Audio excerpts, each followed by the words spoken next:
Good evening, everybody, and thank you for joining us on the Forget Your Pizza Party podcast. My name is Chris, My name's Misty. and this is our 10th episode. I can't believe it's been 10 episodes. Wow, that's hard to believe. It's hard to believe that I actually got better at editing. Yes, you Yeah, have. I have. Yeah. All right.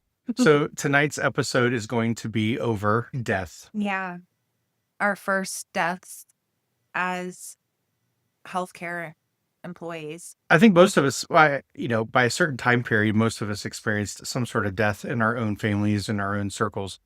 But it is different when you actually work as a healthcare worker because there are expectations on the other side that you have to do. It's still a job. And no matter how you feel about it, you still have to complete those tasks, especially in the hospital environment. Skilled nursing, assisted living, so it's a little different. In the hospital, you have things that you have to do. Would you like to elaborate a little bit on that? Yeah, before I elaborate, I do want to just kind of say some of the stories that we may talk about or they may seem kind of crude, I guess you could say. Some of it will be kind of more related to the healthcare and nursing kind of humor. So I don't want anybody to take any offense to anything that we do speak of because it's not meant anything against the loved ones or the families that went through the experiences that they went through with losing their loved one, especially very, very acutely. So, Right. And for those of you out there that don't know healthcare, sometimes we curse a lot. We have a very morbid and dark sense of humor because that is one way that we deal with the high amount of stress. you might It also see somebody laugh.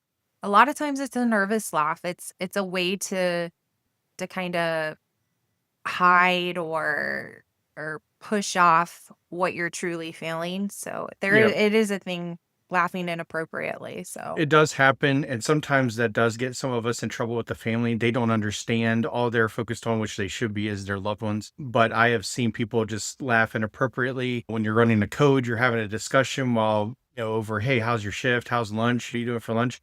While the person's dying and the family member's at the door frame, and it's not anything personal.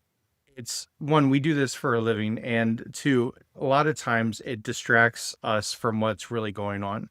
Some of the events are so tragic in how these individuals pass. It is a form of like non-combat PTSD. It's not maybe on the same level as combat soldiers, of course, or EMS, firefighters, and police officers, but it is a form of PTSD in its own way. I mean, you are watching somebody die, and so there are inappropriate conversations. There's inappropriate emotional responses at times, but really it is 100% a way of us kind of coping with what's going on. So, some of it is morbid, some of it is terrible, but it is not meant with any disrespect. It is just our way of dealing with it. And if you know any healthcare workers, you know that a lot of them have a very dark sense of humor. It just goes with what you deal with. Now, yes, this is not no every, offense to yeah, anybody. this is not all healthcare workers, but it's anybody that we worked with in the hospital has this kind of sense of humor or coping strategies, Mhm. I would say. So, with that being said, what's the first death that you've had? So believe it or not, let's see. I think I'd been a nurse for just shy of 2 years before I had my actual first death on my shift, my patient. I'd been in other codes and things like that, or I've had patients that were actively passing on my shift, but never actually passed on my shift. So I went almost 2 years as a nurse before I had my first death. And when you have your first death in the nursing role or a healthcare role, you tend to not ever forget that. It's very different when it's your patient actually passing. So what happened was it was actually Thanksgiving of 2014. My patient was a code crimson, which is a active heart attack coming into the emergency room. Patient was taken to the cath lab, came back to us. There was intervention done. The patient was okay when she came back. Her vitals, everything looked good. Family was there. I remember her sons. And when we get patients back from the cath lab, we have to get them situated. We got to make sure things are okay. And then we typically will let the family in. So I sent the family back to the waiting room so we could get this patient situated. Well, during that time, it was a femoral access through the artery.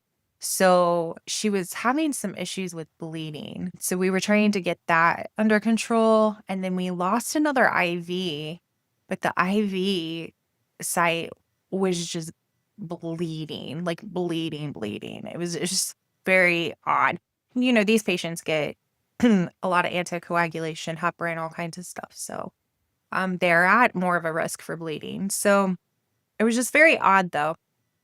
And the doctor who did the cath comes in and he asked me to come over to the computer. He's like, I need to show you something. And so he showed me what he stented. And then he said there was a clot. I don't know what happened to that clot. I'm like, oh, well, that's not good. I think it was a RCA that he actually stented. So which is the right coronary artery, right side of the heart, for those that don't know. So typically if there's a clot and it breaks free, it can shift into the lungs from coming from the right side. So he's like, just be aware this happened. Not sure what happened to the clot, where it broke off or what happened with it. We're like, okay, so go back to the bedside. We're still trying to get this patient under control with the bleeding. And doc walks out and we look up at the monitor. On the monitor, she's tombstoning. Would you explain what tombstoning is for people? So it is literally, when you look at the monitor, it is literally looking like a The tombstone. quintessential tombstones that you see Yeah. in cartoons and stuff like that. Yeah. So it's like that all the way across the screen. So she's having like a massive STEMI, which is a heart attack. So I'm like, what in the world is going on? We call a code. The patient goes out. We worked on this lady. But what ended up probably most likely happening was that clot went to her lung that broke free. And anybody who has ever watched somebody die from a blood clot, it's a very tragic death. There is absolutely nothing you can do for the patient. And they actually have it's weird. It's like they just immediately turn blue. Like you just know this patient threw a clot and they're done. Yep. Yeah. It's a very, very, very specific way that they look.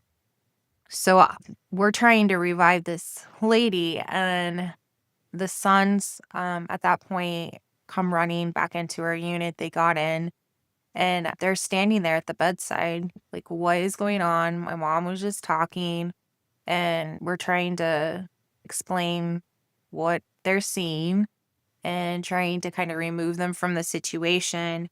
But obviously we weren't able to bring her back. So we probably worked on her for a good hour just because of the situation. And I believe that doctor was trying to cover his ass. Oh, I have no doubt. Yeah.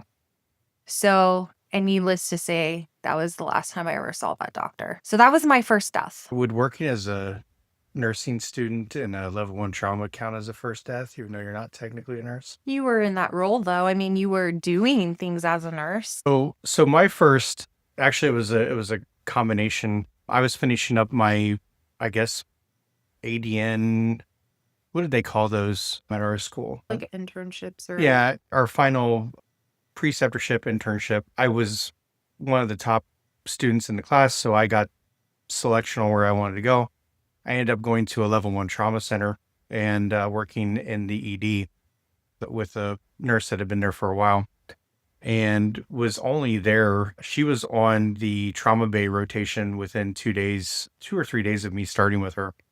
So she was the one that would pretty much be part of the main team that would direct the other nurses if a trauma came in. This particular hospital is very busy, so the traumas would go on the alphabet system, and typically through a shift, they would be through the alphabet at least 2 times. So on this particular day, 2 individuals were crossing an open lot, and they were gunned down, and they were younger. And so the one came in, and we went over. They allowed me to try to insert a secondary IV. They had an IO in, so they wanted a backup access. They actually had 2 IOs, and they were running the infusion tree on the rapid infuser. They had a box of blood trying to bring this individual back, but he had a bullet through his head, and their parents had showed up, and his mom ended up being at bay 1 and just screaming, asking God why, because her son was an honor roll student and was on his way to getting out of their situation and didn't really do anything to deserve that.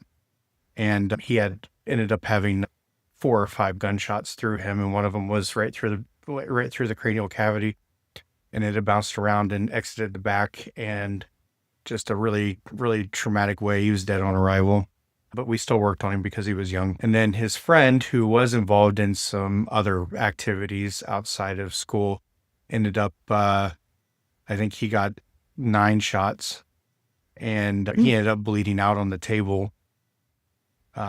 And I think we gave 20 something units of blood before they could even remotely get him stabilized to run him up to surgery, head off the bleeders that he had internally. And I know he passed probably as soon as he got up to the surgical suite. So those were my first. I had 2 of them back to back, and that shift ended up being for that nurse. She ended up having about another 3 people passing on that shift. There was a guy that came in from a car accident. There was a guy that was impaled from a construction site on rebar. He kind of looked like a porcupine, and another one that was crushed behind a garbage. So Talk about a rough shift. yeah, well, and where we are, there's 2 level 1 traumas, and they were going back and forth. It was, for some reason, it was a very rough day on these traumas because the other hospital was getting hit just as hard. They had a massive amount of burns coming in from multiple different places, and it ended up being a really bad day for both hospitals. And so that was my day, but the first 2 were in that trauma base side by side, and just having the families on top of them screaming, there's blood everywhere, there's brains, there's everything. And you're like, oh my God, this is what I'm going to be going into if I go in that particular of healthcare, emergency medicine, and this is what you're going to deal with, especially at a level 1 trauma. That shift also, because of all the things going on, went really, really fast. I mean, it happened and then it ended, and you're like, where did 13 hours go? What did I do in my 13 hours? You're like, oh my God. There's like, oh my God, your heart's still racing. I came home and I know you asked what was wrong. I'm like, we'll talk about it tomorrow. I think it was a couple of days later that we ended up talking about it. I just said it was just really, really graphic, and I just need to kind of decompress from it. But I ended up decompressing, and that was a long, long time ago, and it's so vivid in my head. And that's the other thing is until COVID, I could tell you every single individual that passed. Really? Yep. I could tell you every individual that I took care of, that I was a responder on a code for, up until COVID. And then COVID just kind of stopped because there were so many people passing that I just lost count. And not that you want to keep count. It's just you remember whether you develop a rapport or relationship with these individuals, because some of them are in the hospital for many, many days at a time. And you get to know their families coming in, and you do develop a good working relationship with some of them, that when something does happen, you're like, well, did I do something? You kind of take it personally. And that kind of would happen. And I can tell you every single, even when I was a student nurse working at the level 1 trauma, I can tell you every single individual that we watched come into the bays and die that we worked on up until COVID. Yeah, there's a lot of experiences that I've had that I'll take to my grave with me.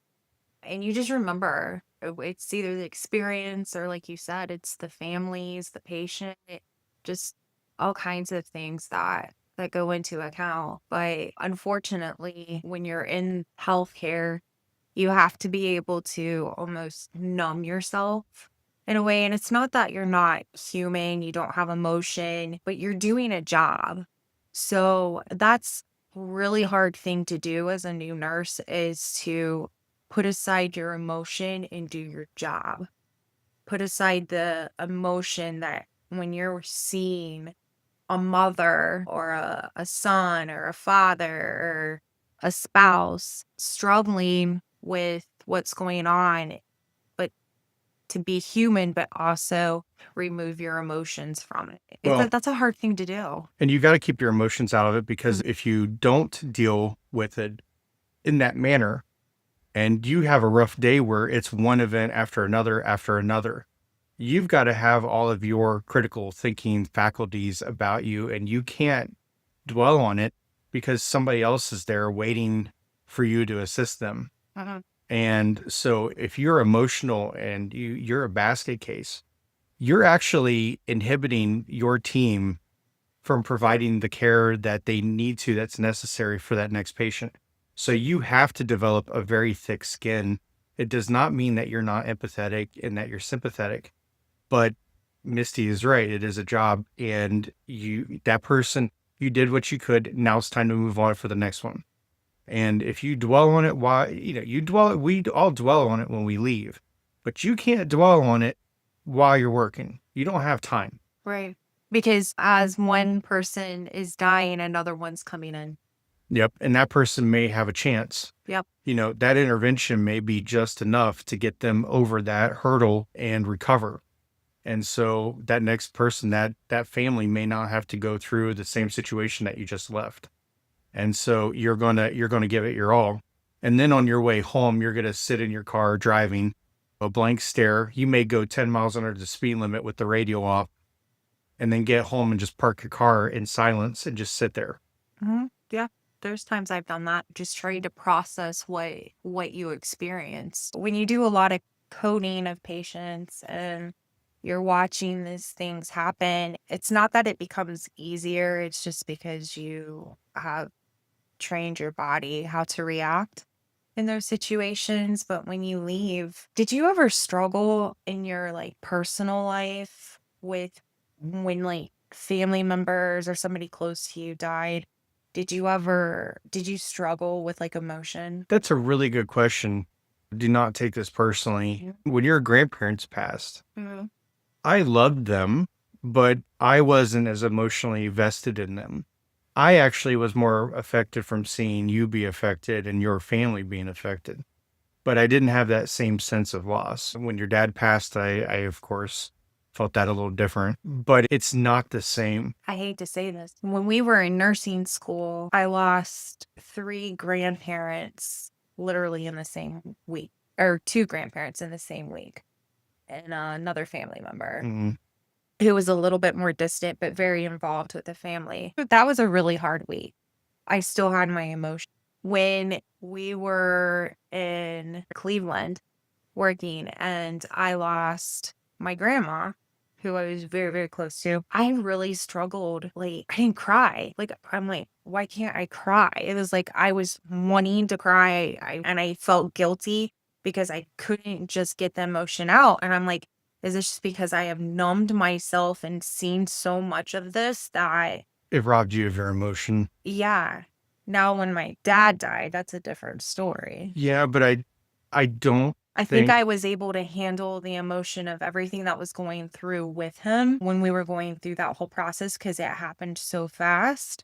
I think I knew how to turn off my emotion to help my mom and myself make the right choices and see really what was going on. But once it happened, I just remember the emotion coming right. then. Well, and we kind of had to turn it off because we had subpar healthcare being delivered to your dad, and you and I were advocating hard for him, Mm. and the providers were not listening to us. And with our backgrounds, it was kind of condescending how they were acting. And we ended up being right, 100% right. And ended up causing a delay. And we both kind of flipped into our roles. And I still think it robs some of your ability to navigate it. And by that, I mean as a daughter. Yeah, because I was constantly thinking the nursing role. Right. It robbed you of that soul gut wrenching emotion because you're a healthcare worker and you were trying to advocate for your dad like you would in a hospital environment. And that's something that I think a lot of us deal with is that not everybody, some people do, that emotional well kind of comes up, but a lot of us, if things happen to our families personally, it kind of robs you of some of the emotion that you should and want to have. And it can make you seem very cold and aloof, and your affect may stay unemotional. And it kind of robs you of that other people may not experience. And down the way, Mhm. you're still having moments, but it may hit you. It's like, yeah, something may trigger it, and then it'll just come uncontrollably. But That kinda happened with our son. yeah, He's young, but he knew, like, when my father died, he knew he died, but it took him a couple months, and all of a sudden, he was just rolling in tears, when I lost my grandmother down in Virginia, I loved her to death. I just just like you're numb. It's just like, you know what? At least she's not suffering. She was sick for a while. Mhm. And you justify the lack of emotion. You justify it and you rationalize it. And sometimes you feel guilty because you don't have it because of what you've gone through. You feel guilty that you don't have that emotion. I know I had that on with several situations, but it's just the way it is. So I know we talked about, like, our first experiences with death and personally and professionally, but how would you describe for those out there that aren't necessarily in healthcare, how would you describe a code? Like, what's going on? Like, how would you describe it? in terms of what for an individual on the fence of wanting to be brought back, No, I just mean in general, code blue button goes off. What's happening? Because, a lot of times family members are right there and you're just throwing them out of the room so you can it's get in there. the commotion, the chaos, Mhm. how loud it is, the bed being dropped down, the rolling, the sound of the compressions, the sound of the ribs breaking. And that is something you will never forget the first time you crack a rib. Yeah, I've never gotten used to that feeling. I can still feel it under my I hands right just now. it's such a terrible feeling, and you even mentioning it, and your brain triggers a sensation, and it's like a spine tingling sensation because you're just like, oh, it's a disgusting kind of feeling, especially on these older adults. You're going to do it. You're going to do it. There's no way around it. Mhm. And that's us doing it. And I can't imagine the machines doing it. The Lucas machine Yeah. is brutal. It's one It of is the, brutal. it dies when I saw that running, when they brought a patient in on that thing. I think I was more traumatized from the damn machine running the compressions than I've ever been from anything I've ever seen. I would never want that on me. Oh my God. And the amount of trauma you get somebody like me, 6 foot, 300 pounds, and I'm doing 100 compressions a minute. You got somebody at the bedside try to do an airway if it's necessary. You got people trying to put in a backup IV. You got a person on the cart. You've got a doc. You may have multiple docs. You got pharmacy there. I mean, it's organized chaos. And Management. management if it's during the day just because they're curious to see what's going on. Well, not only that, they're at the door saying, "There's too many people in here. You can't be in here. You need to get out. Okay, what is your duty here?" Yeah, it's chaos. And family sees that. And the one thing that I get really irritated about is what you see on TV. Some of these shows will show like 5 doctors around the bedside. There's no respiratory therapist, which is unheard of. There's no pharmacist, which is kind of unheard of in the modern codes.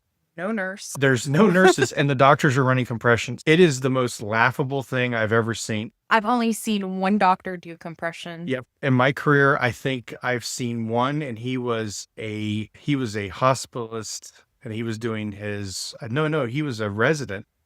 Saw a resident. Yeah, resident doing it. No fellows, no attendings ever, ever.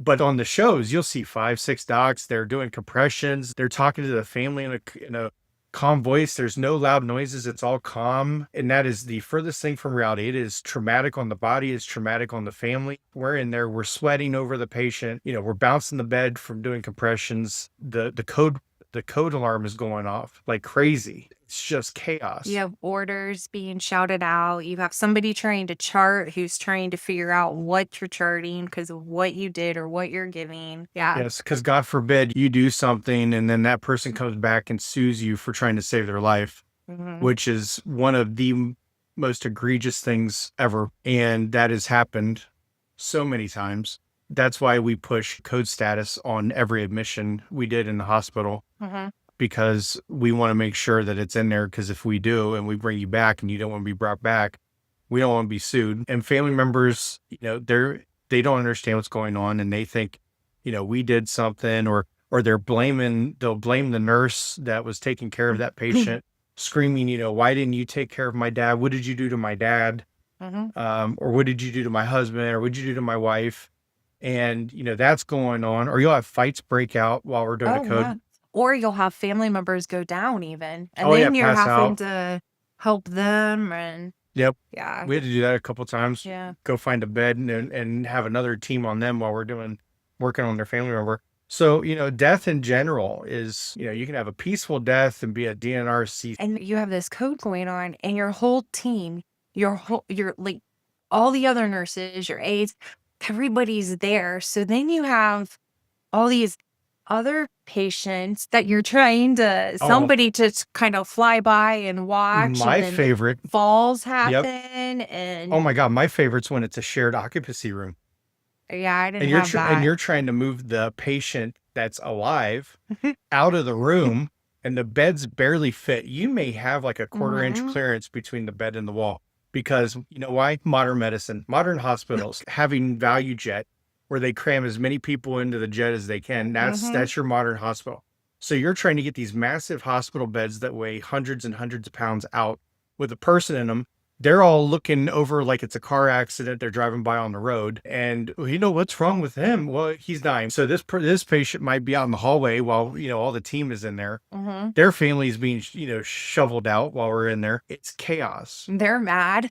Yeah, Like, why are you doing this to me?" and then they don't tell you about after the death. No. So you want to elaborate on what happens after? So after we will try and hurry up and clean the patient up as fast as we can to be presentable for the family because a lot of times it happens so fast that family has to kind of be called in to come say goodbye or what forth. So we give that time. Once the family leaves, then the staff goes in and I don't know how you guys necessarily did it, but we always took the time to bathe the person. We even put lotion on them. We Like did too. we did. Yeah, We really took the time. we would go get a body bag too, Yeah. and we'd have the toe tags, Yeah. and we call for the mortuary or But, transport we cart. would clean them up and really give respect to Mhm. that person. Everything's falling around you. You're so far behind on your charting and everything, but it was the one thing that we could do and that I would want done for my family. Unless it's a coroner's case, then you gotta leave them be.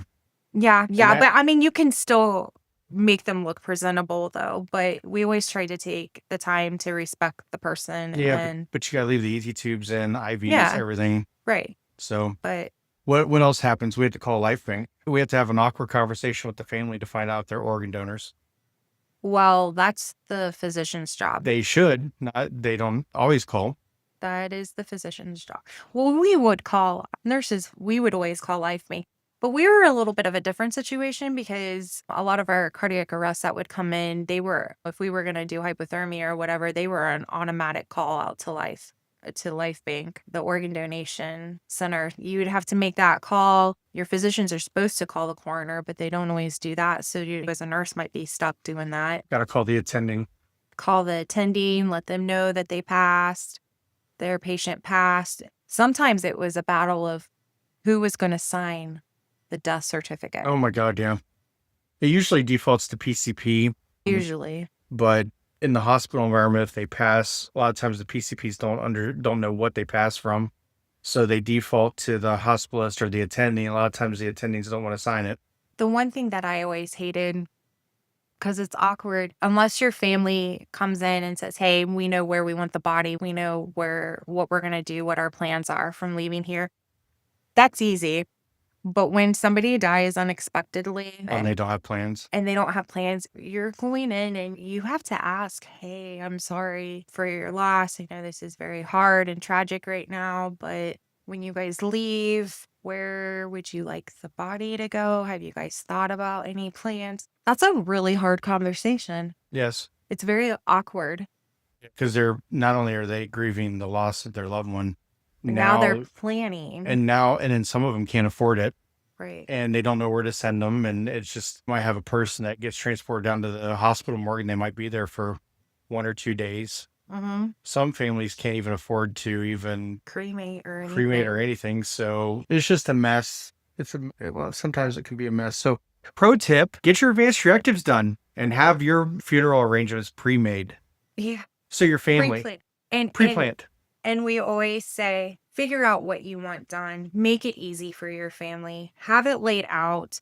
Get a living will. Have the conversation with your loved ones. It's a really hard conversation, but it is better in that moment to know and be able to respect what that person would want than to put them through all kinds of stuff. And I always say, whatever you put in has to come out. So if you intubate, that tube eventually has to come out. Right. So another pro tip for all you people out there, if you have kids and they don't get along and you don't have any of this, then it defaults to a majority vote on what's going to go on with you if something happens and you can't answer for yourself.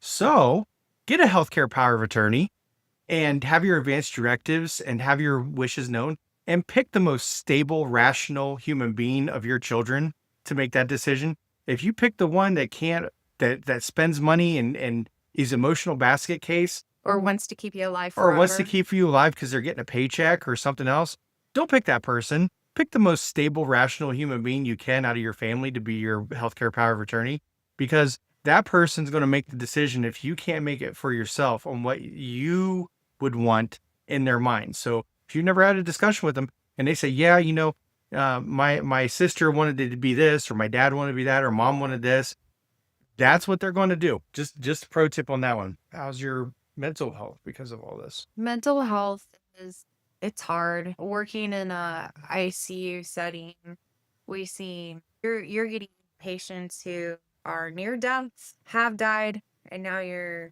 got them back and now you're trying to figure them out.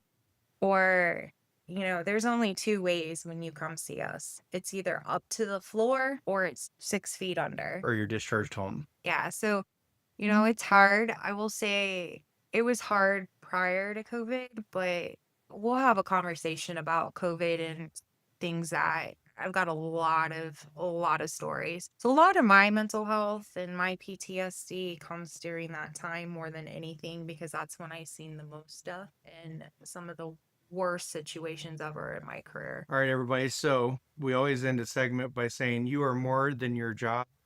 You are replaceable at work, but you are not replaceable at home. Focus on your mental health and your family and your friends. It is the best present you will give yourself for your entire life. Deal with that, especially if you are a healthcare worker or you work as a first responder. Well, worked if you served as combat and as soldier. Mental health, mental health, mental health all day long. Anything to add? No, I just hope everybody has a good week. I just wanted to say this month is Human Trafficking Awareness Month. So that is something that was really important in the healthcare too, because it is seen. It's something that we should all be aware of. Yeah, we saw it up in Cleveland because it was a main route between New York and Chicago and then the West. A lot of your organization should have education modules on how to do it, because there are certain ways to approach the situation so that you do not alert the handlers that you may be trying to assess whether they're being trafficked or not. Yep. All right. Well, till the next time, take care. Till the next time. Bye now.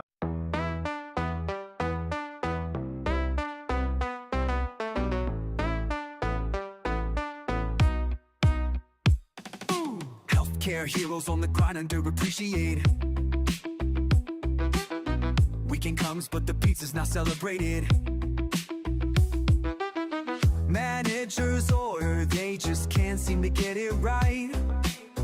We gather round, but we're ready for a bite tonight. No toppings, no love, cold slices on our plate.